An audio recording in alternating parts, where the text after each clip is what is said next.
So today's video is going to be another solved true crime case. I thought I said that wrong for a second. Before we get into it, it's raining outside and it's really bloody loud on the window, like it's raining like hell. So I'm gonna try and avoid talking when it's really loud, but if you can hear it through the video, I'm so sorry. This is the only time I can really film this video to get it up this weekend. So sorry about that. Today's case is a little bit different, and I know I say that a lot, but today we're going to be talking about the Hungerford Massacre, and I don't think I've ever talked about a massacre on my channel before, as far as I can remember. Not as bad as this one anyway. The Hungerford Massacre was the worst one-man massacre in modern England. Hello. This again. Sorry to interrupt regular scheduled programming, however, I've just gone and done that thing where I finish a full video and then I realise it's too long and then I have to come in afterwards and separate it. But yeah, I just finished filming this video and I realised how bloody long it is.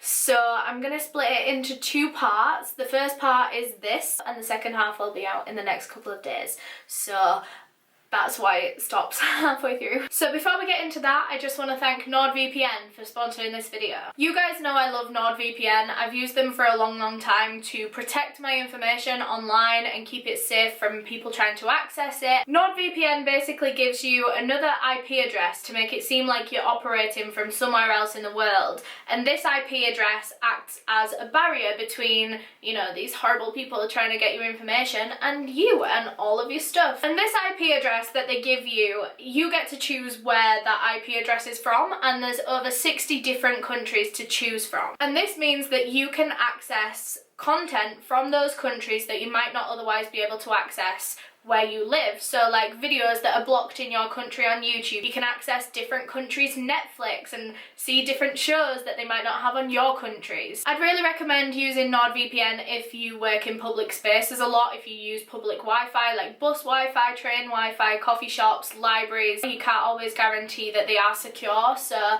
I would recommend using a VPN. And right now, NordVPN are running a special holiday deal where you can get 81% off of your subscription plus 4 months free added on to the 3-year plan. All you have to do to get that discount is go through my link, nordvpn.com/Eleanor, and put in the code Eleanor at checkout. But yeah, thank you so much to NordVPN for sponsoring this video. Now, I would like to give my usual disclaimer that I mean absolutely no disrespect to anyone that I talk about in this video. This video is for educational purposes, and everything that I'm about to say is just information that I have found on the internet and I'm compiling into one video. So Hungerford is a countryside town in Berkshire in the south of England, and it's known to be very pretty, just very cute, very cosy, very nice. It's got the little high street of little independent shops.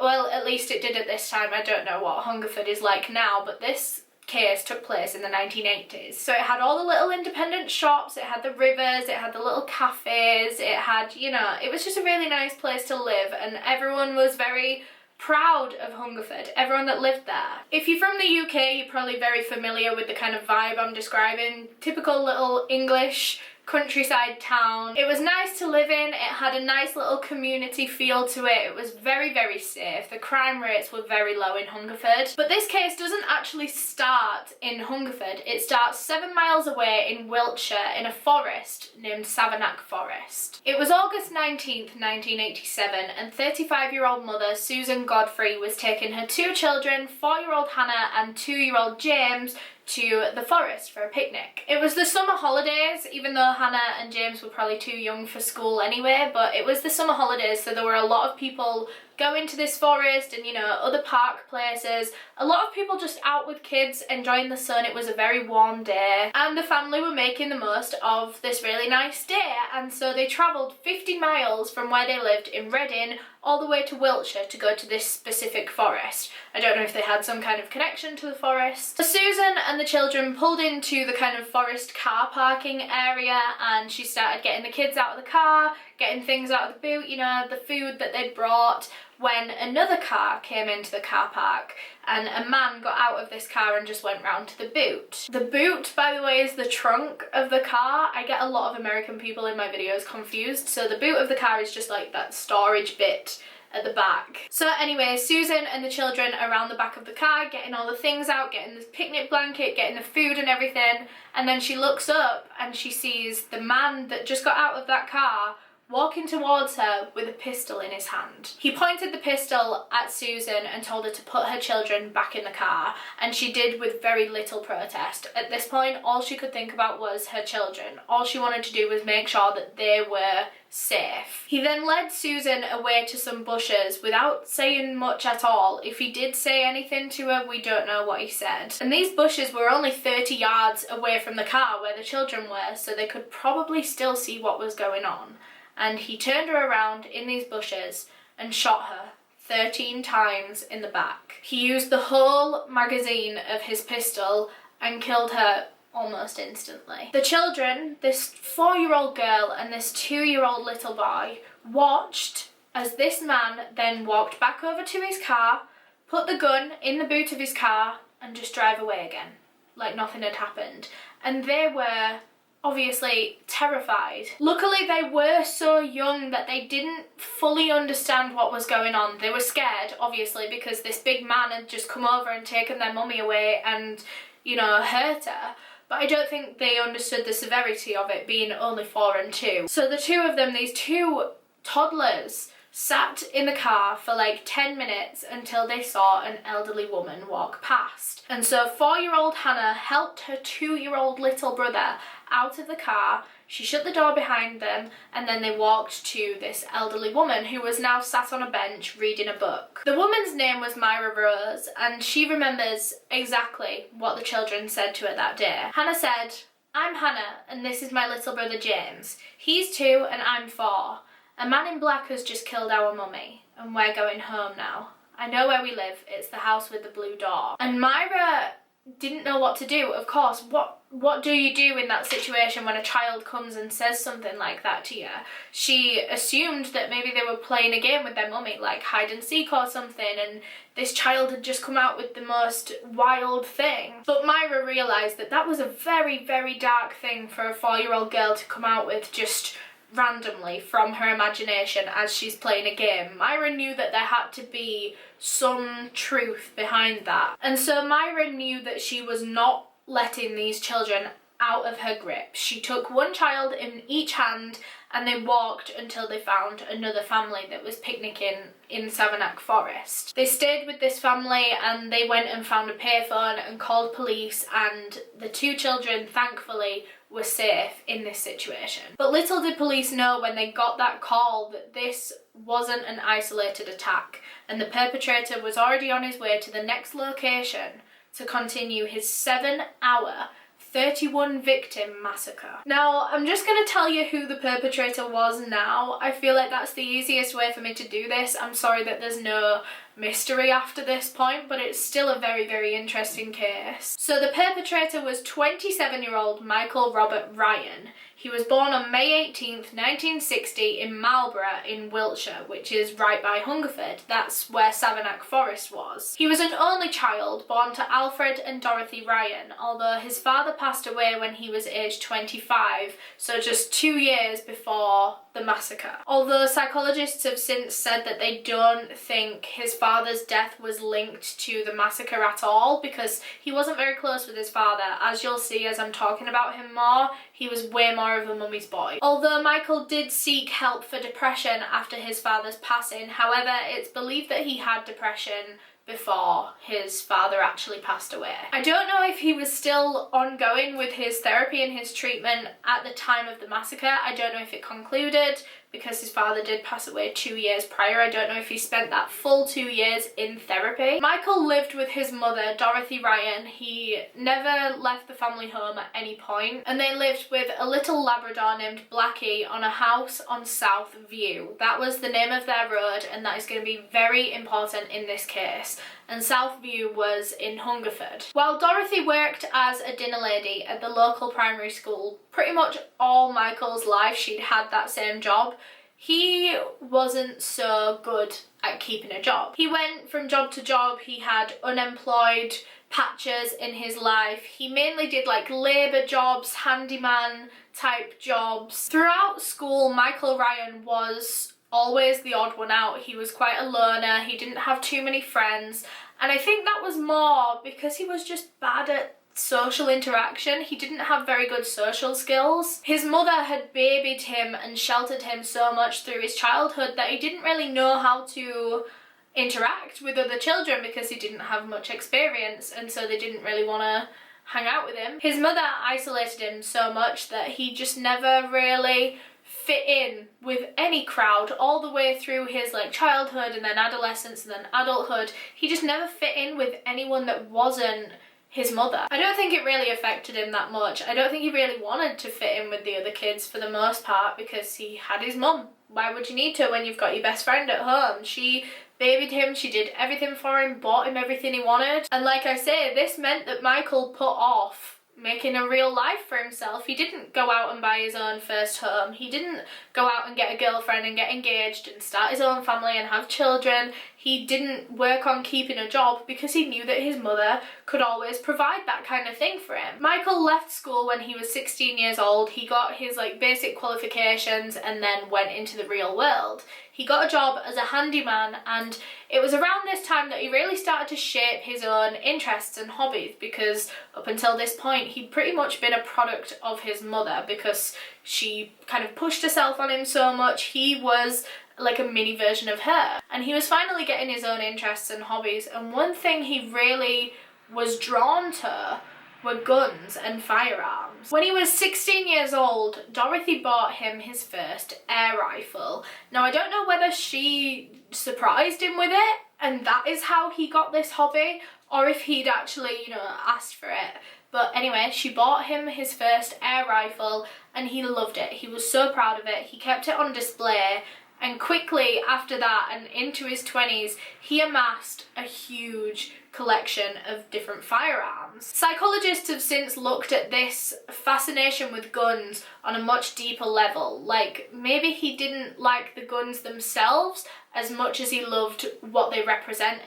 Violence and power and masculinity, toughness, all the things that he'd grown up without. They think that guns was Michael's way of subconsciously separating himself from his mother, because up until now, she'd shaped him. She'd shaped the whole personality, the whole belief system that he had, and guns was his thing that was just his, and it wasn't his mother's. As he got older and he became an adult, he joined 2 different gun clubs. He began going to the Wiltshire shooting range more and more. He began going to Savernake Forest, and he would pretend he was in the military, and he would do all these different roles and stuff in the forest and pretend he was aiming at things and shoot air rifles. He would never take out his proper guns unless they were at the shooting range. He would take his air rifle out to Savernake Forest occasionally and shoot at, different targets. He started reading gun magazines, like actual paper magazines, not magazine for a gun, but he would read up on guns, new models,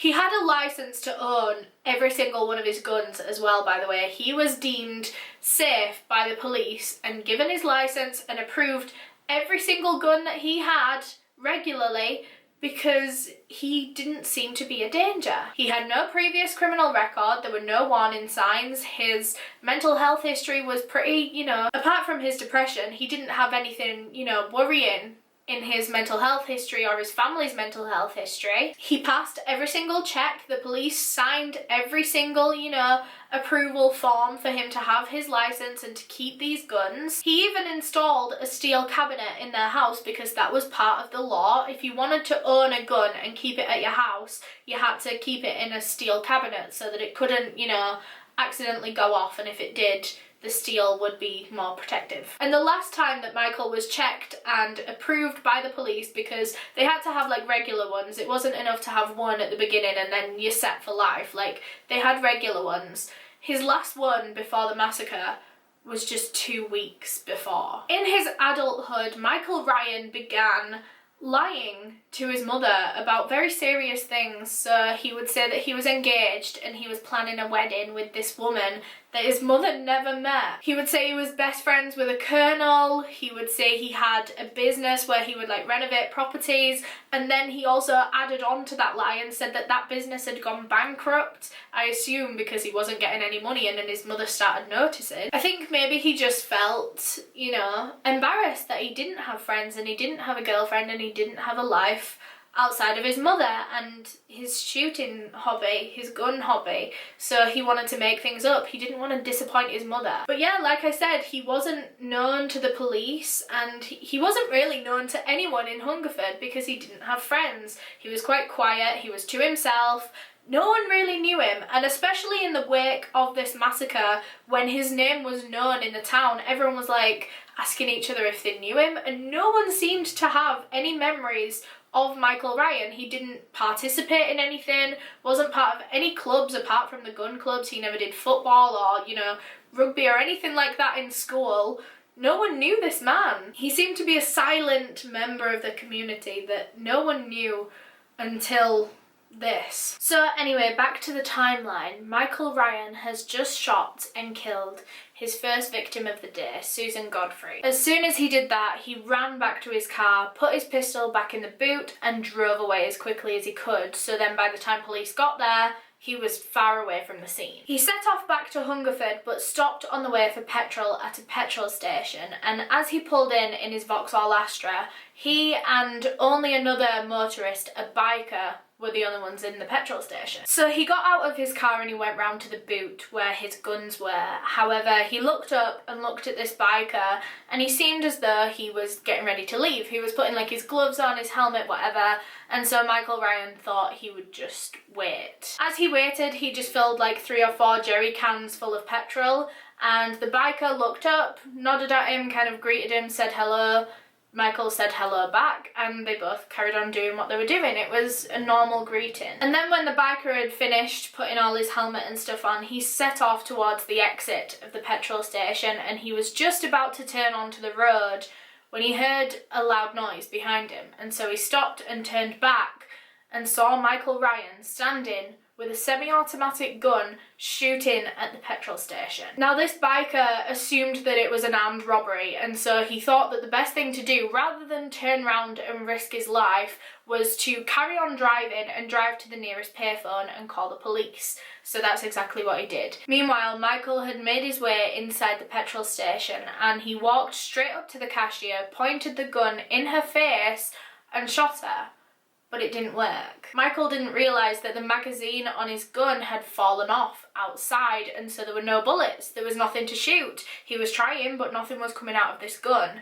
And so, luckily, this woman that worked in the petrol station, her life was spared that day. He realised that his gun wasn't working and that he was wasting time inside this petrol station, and so he ran back out to his car, put the gun back in the boot and drove off back to Hungerford. Of course, the girl in the petrol station, as soon as Michael Ryan left, she called the police as well. So now they had 3 calls from 3 different people talking about a gunman. But this is something you'll see throughout this case, is that communication among the police force was so poor. It was just terrible. And I don't think it was police's fault either. Remember that this case was in the 1980s, so technology just wasn't as good as it was now. The police didn't have mobile phones, they had radios, so it's not like they could just easily ring each other up. They had to report on the radio and they had to be close to their radio to be able to hear other people. It's not like they could walk out with their phone. So of course, because Michael Ryan was a lone shooter, he was walking around, he was constantly moving locations, he was on the move, police found it very, very hard to track him. So the first one, of course, was Savernake Forest, which was 4 miles away from the petrol station, so that was already being treated as an isolated incident. And then they have the biker who called up and reported an armed robbery, because that's what he thought it was, that's what it looked like to him, so why would he report it as anything else? So, of course, police connected the 2 at the petrol station, but the one at Savernake Forest wasn't connected to Michael Ryan for a while. What I'm trying to say is that even though they had 3 phone calls reporting a gunman, they had no reason to suspect that this was the start of a massacre. To police, it looked like an isolated murder and an armed robbery. They couldn't possibly have predicted how much worse this was going to get. They couldn't possibly have predicted that he was going to go on to shoot more people. So they weren't prepared. They weren't sending police out to protect people. They were sending police out to deal with these isolated incidents. If they knew a massacre was going on, they would have acted a lot differently. Meanwhile, Michael Ryan has made his way back to Hungerford, and he heads straight to Southview, which is where he lived with his mother Dorothy, who was actually away at a job interview that day in the town. Just as he was pulling on to Southview, a woman, one of his neighbours from Southview named Julie Jackson, was stood at the bottom of the road on the corner talking to her friend when they noticed Michael Ryan speeding up in their direction. They didn't think much of it. He was a relatively young man. Young men sometimes drive recklessly, so they had, again, no reason to suspect that this man was probably in a psychotic rage. He drove up Southview, got out of his car, went to the boot and picked up all those jerry cans of petrol that he'd just filled up. He went inside his house and he began pouring them on everything, on furniture, curtains, carpets, everything. He went and grabbed all of his guns, all of his ammunition, and ran out to the car with them and put them all in the boot, and then one last time went back inside his house and lit it on fire. So then he went back out to the car to continue his murder spree. He got in and put the key in the ignition, but for some reason the car wouldn't start. And he's trying and it's not starting, and of course this is only making him angrier and more frustrated. He gets out of the car, runs round to the back, gets one of his guns out and just starts shooting at his own car, at the tyres, at the windows. He's just taking out this anger on anyone and anything he can find. After a while, he kind of calms himself down, not fully, but he realises that if he wants to continue this massacre, it's going to have to be on foot. And so he goes round to the boot of the car, grabs 3 guns, 2 semi-automatics and a pistol. He straps the semi-automatics to himself and sets off down Southview. Before he left his house, he went round to his back garden and shot and killed his dog. And then while he was in his back garden, he heard talking from 2 houses down in their back garden, so he decided that they would be his next victims. He walked round to this neighbour's house, walked into the garden, and there was an elderly couple named Sheila and Roland Mason. They were just having a normal day in summer, just enjoying the sun in their back garden, talking to each other. And that was when Michael Ryan shot and killed both of them. Roland 6 times and Sheila just once in the head. At this point, if you remember, I was talking about Julie Jackson earlier, who was on the corner of the road as Michael was driving up. Now, at this point, Julie was walking back up to her house, which was actually past where Michael was now, so she was going to have to walk past him on the street. And as she was walking up, she heard all of these gunshots that killed her neighbours, the Masons. However, she just assumed that it was from an air rifle. Why would she think that it was from a semi-automatic? She knew that Michael Ryan liked guns, he went to the gun club and stuff, so she just assumed that he was target practicing in his garden. At this point, Michael had come out from the Masons' house, and I think he was back by his house, like sorting out his guns in the boot of his car or something. And as Julie walked past him, his house hadn't actually caught fire dramatically at this point. It was still kind of contained inside, so she didn't notice anything was off immediately, but she did notice that as she walked past him, he was staring at her the whole time. Like, as soon as he saw her to the minute she was out of his eye line, like, he was staring at her. Michael Ryan then decided to follow Julie Jackson up the road. He was about 10 yards behind her or so, and he began shooting at the ground by her feet. And she, of course, still didn't assume that it was a semi-automatic. She thought that he was just taunting her, shooting this air rifle at her feet just to scare her. And this is one of the only points in this whole case that Michael Ryan doesn't shoot someone immediately. He doesn't seem to, mess about with it or taunt people or, scare people. He just shoots them straight up. So this is a very one-off. But anyway, Michael is shooting at her feet. She doesn't quite realise the severity of the situation, but she speeds up regardless because she's scared and he's, intimidating her. So she speeds up and she walks into her house and locks the door behind her and everything. And as soon as she gets in, she realises there's a really bad burning pain in the bottom of her back. And then she realised she'd been shot. Fortunately, this shot wasn't fatal for Julie Jackson. She was just very badly injured. She was able to get to the phone and call police, and she was the fourth called to police about a gunman that day. Meanwhile, Michael had moved on. He was going up and down Southview, just shooting at people's windows in their houses whenever he saw anyone through a window, saw a shadow, any kind of movement. It's not like he had specific targets, no specific kind of grudges. He wasn't aiming for anyone in particular. It was just anyone. He walked around the back of another house and saw two girls sat in a conservatory, and he shot at both of them. One of them was able to get away and like run into the house away from the gunshots, but the other one wasn't so lucky, and she was shot in the leg. 16-year-old Lisa Mildenhall was shot 4 times in the thigh, and this could have potentially been fatal for her if she lost too much blood. Luckily, there'd been a little boy in the area that had either seen or heard this happen, and he knew that his mum could help. His mother, who lived just a couple of houses down, was named Sylvia Pascoe, and she worked for the ambulance. And so this boy ran and got his mum. He was frantic. He was saying, "Mum, come on, you've got to come and help this girl. She's been shot." And Sylvia was shocked. She'd never worked with a shooting before. She'd never had to deal with this before. So Sylvia and another woman in the neighbourhood ran round to this girl's house, where they bandaged up her leg, they were applying pressure, they lifted it, they had it like resting on a vase, they had towels just wrapped around her leg, just applying pressure to this wound so that she lost as little blood as possible before an ambulance got there. So like I said, Michael still at this point is just parading up and down Southview, looking in windows, shooting in windows, waiting for any kind of movement that he could aim at. And that's when he walked back past Julie Jackson's house and he saw movement in the window once again. So he knew that the woman that he had shot at outside hadn't died, hadn't even collapsed on the floor yet. She was moving around in her house. And so he shot again through her window, this time trying to kill her. Luckily, she was able to duck and crawl to her phone. She didn't sustain any further injuries, and there she called her husband Ivor.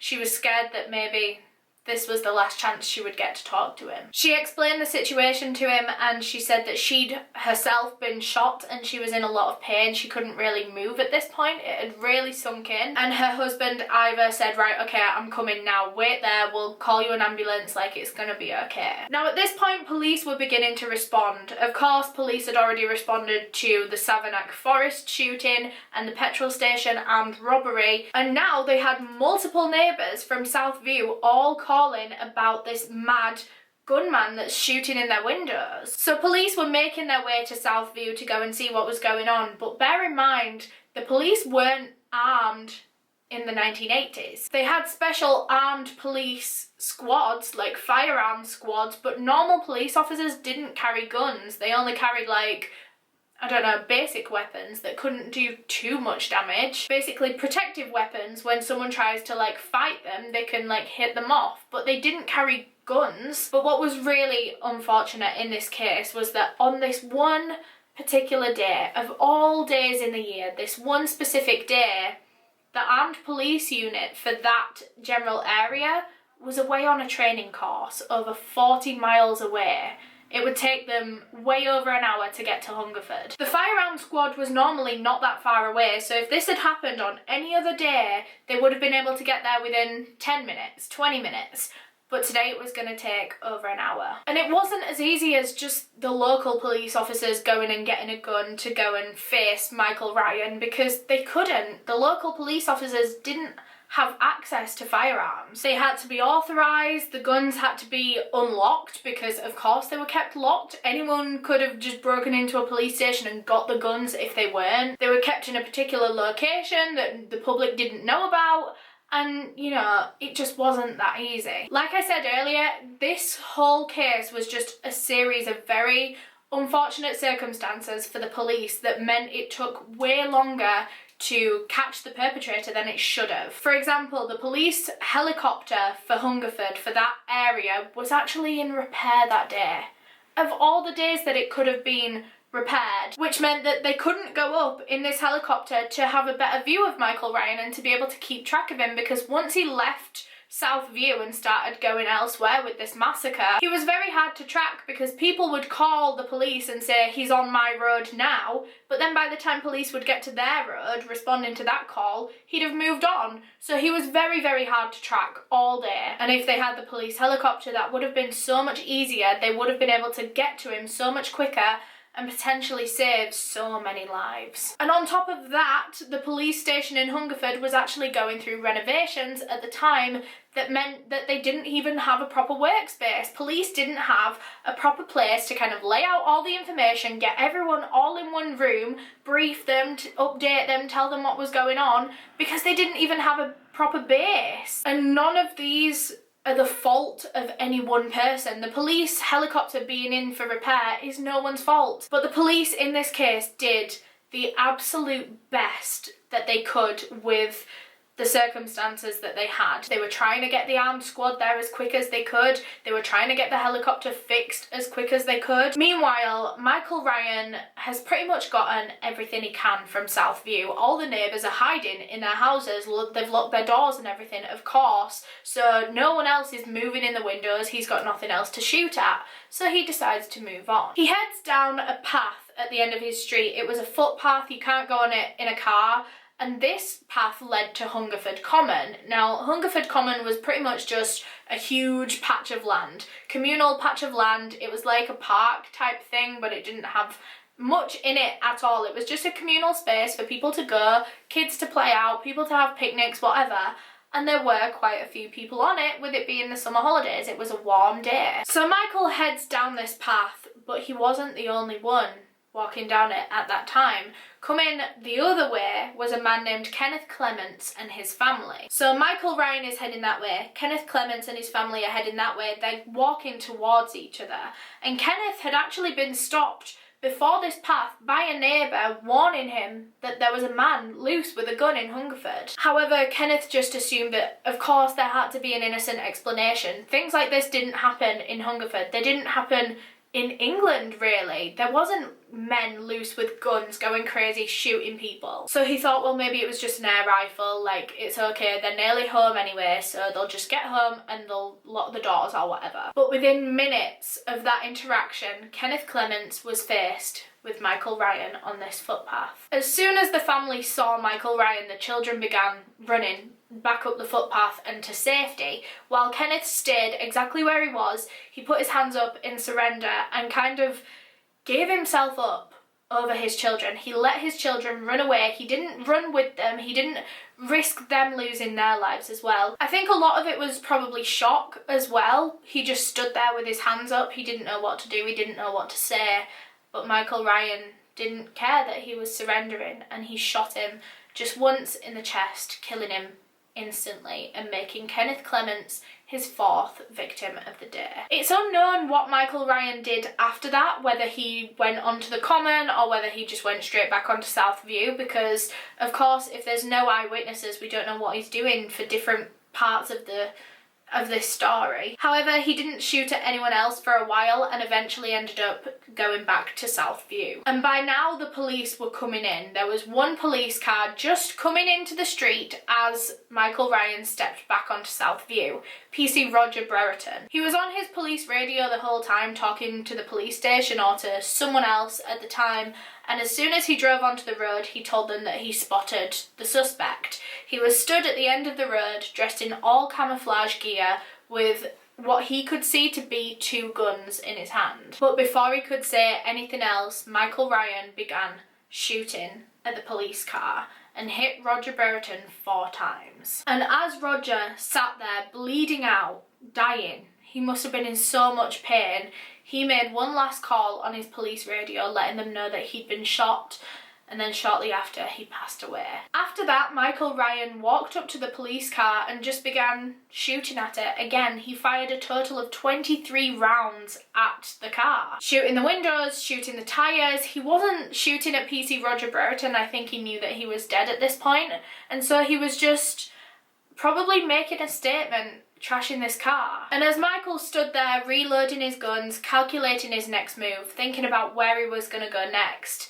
he didn't have to think too long, because another car turned up onto Southview right into his range. It was 16-year-old Alison Chapman and her mother. They were going to Southview to go and check on their horse, which was in a field close by. Alison had been on her way home from work that morning when she heard the gunshots. However, she didn't think that they were gunshots. At the time, she believed it was probably scaffolders in the area just like dropping pipes or something, because it was loud bangs, but of course she'd never heard a gunshot in real life before, so she just assumed that it was scaffolders dropping pipes, and she knew that the loud noises would be scaring the horse, and so she asked her mother if on the way back to work they could stop off at Southview and just check on the horse. And as they pulled onto the road, they saw this police car just all smashed up, the windows all blown out, and Michael Ryan stood there in head-to-toe camouflage with huge guns strapped to him. He heard the car come up the street, and so he turned round, and within seconds he was already aiming at the car and shooting directly at Alison in the passenger seat. He shot several times, and one of the bullets actually hit Alison in the leg, and then he turned on her mother, shooting her several times as well. Her mother was injured in several places. She was just covered in blood. She had gashes all over her shoulder, her leg. One of the bullets that he'd aimed at Alison actually bounced off like the floor of the car and went in her back as well, so she was injured in 2 places. He quickly ran out of bullets, and as he was reloading, somehow Alison's mum was able to put the car in reverse and back off the street pretty quickly and get away. Thankfully, neither Alison's nor her mother's injuries were fatal. They were very, very serious, don't get me wrong, and they needed a lot of stitches, but they survived. Her mother had to drive to the hospital. I believe it was over a mile away, with all these injuries on her and her daughter. Alison said that she was in so much shock that she just couldn't move the whole car journey. She was just still, and she could feel the blood running down her leg and into her sock. And she remembered just looking down at her hand, and there was just a lump of flesh on, like, just sat on her hand that had obviously blown from one of their wounds, just a chunk of one of their flesh, and she couldn't move it. She was in so much shock that she couldn't even move her hand to knock it off. They got to the hospital and literally just ditched the car outside, right outside the A&E door, and nurses and doctors ran out to the car and helped them limp in. And like I said, they got there quick enough and they were treated for their injuries. I believe Alison's mother's were more severe than Alison's. However, once she had her leg stitched up and the police came in to talk to her and like take her statement and everything, as she was speaking with this police officer, she noticed his face go ghost white. He went really pale. And when she looked down at her leg, she realised that all her stitches had opened up and her leg was once again just pouring with blood. So she had to get that re-stitched up, and thankfully the 2 of them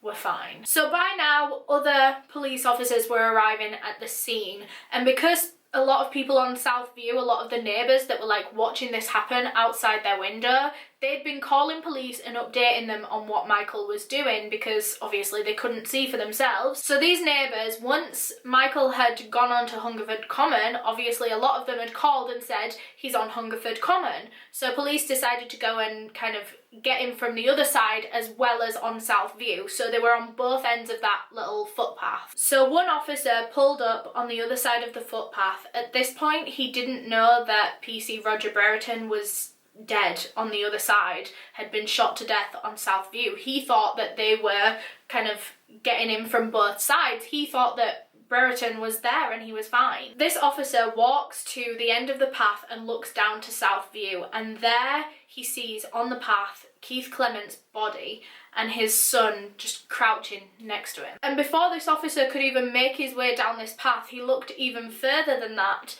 and saw Michael Ryan shooting at PC Brereton's police car. I don't know whether it was to make a statement or whether it was to avoid PC Brereton calling for backup, which he'd already done. After he'd emptied out 2 of his guns, he paused and reloaded the guns when he looked back up this footpath and saw the officer looking at him from the other side. And in that moment, he decided that that officer was going to be his next target, and so he turns and opens fire in that general direction. Thankfully, every single bullet missed the officer and he was able to run and get back in his car. He said that the bullets were so close to hitting him that he could literally hear them flying past him. So when this officer gets back to his car, he calls for backup on the radio, but still the armed police force are miles away. It's going to take them a long, long time to get there. Now, the officer knew that he had to get away from that area. He knew that Michael Ryan would potentially be coming up that path to come and get him again. And so he decides to drive just straight onto the common. He doesn't even go back up the road. He just drives onto this open field. He knew, with it being a warm, sunny day in the middle of the school holidays, that there was potentially other people on Hungerford Common that needed warning, that needed telling to get out of the area. And so he drove around the whole common just trying to find different people picnicking or playing, telling them to get out. Other officers had began blocking off all the entrances to Hungerford Common, so obviously no more people could get into Michael Ryan's line of fire without knowing. However, there were still some entrances to Southview that hadn't been blocked, like little back lanes and stuff. They'd blocked all the obvious ones, but unless you lived on Southview, you wouldn't know every single route there, which meant that people were still getting onto Southview and getting into Michael Ryan's line of fire. Of course, ambulances had been dispatched as well because there's plenty of injured people on Southview. However, as soon as they drive onto the road, they also become targets. The first ambulance crew at the scene was shot at, and a few of them sustained pretty serious injuries. They managed to get back off the road, and thankfully they're in an ambulance, so they've got bandages and things to treat their wounds, and they called back to the ambulance base and said, don't let the other ambulances go up on that road, it's not safe yet. Luckily, all the crew members that were shot did survive and were able to bandage up their injuries, and eventually, after the scene was safe, go and help other people after that. So I know this is a lot to take in all at once, so I just want to kind of pause the timeline and round everything up so far because it's easy to forget things that are happening. Stories like this are so intense all the way through, so I just want to break it up here and just paint a picture of what Southview looks like right now. So far, Michael Ryan had claimed 5 lives and injured a further 5 or 6 more. He'd killed his dog. He'd set his house on fire, which by now was billowing smoke out of the top that could be seen from all over Hungerford. So even if people didn't know that there was a gunman on Southview, they knew that something was wrong over there. And this fire, not at this point, but over the next couple of hours, it ended up catching onto the other houses surrounding it, and there was about 3 or 4 houses that were pretty much completely burnt down by the end of it. There was smashed glass all over the street, from windows, from the police car. There was PC Brereton's smashed up police car with his body still in it. Police and ambulances are trying to stop him. They're trying to help the injured. There's injured people locked in their houses, bleeding out, but no one can get onto that street because Michael Ryan could shoot them down the second they tried. And with it being the 1980s, like I keep saying, communication was terrible. You couldn't connect to your loved ones in those houses unless you had your own house phone. Like, if people were out for the day,